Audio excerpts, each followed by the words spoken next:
Bueno, unha gran alegría. Ponte nas Ondas esta experiencia educativa tan importante en Galicia e xa patrimonio inmaterial da humanidade. Eso quere dicir que o traballo ben feito, desenvolto durante máis de 20 anos por centros de profesores, por miles de nenos e de nenas, tanto galegos como ao norte de Portugal, pois hoxe aquí en Rabat teñen un recoñecemento internacional e se consolida como unha boa práctica. Mesmo se chegou a dicir que era un exemplo para o mundo.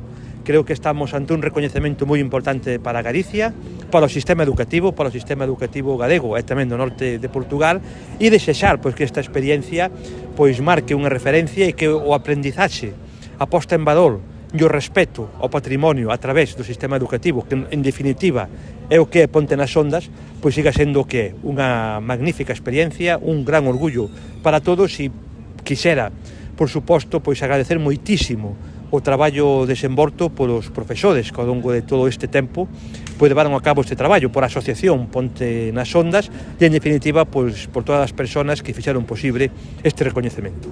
É un recoñecemento a un modelo que xa ten unha traxectoria consolidada, por tanto un modelo creado desde Galicia e desde Portugal para o mundo. Hoxe aquí alcanzamos pois unha cimeira, digamos, que non soñábamos hai 27 anos, non? O modelo Ponte nas Ondas, por lo tanto, vai a ser unha referente para o mundo da educación, para o mundo da cultura e para o mundo do patrimonio, non?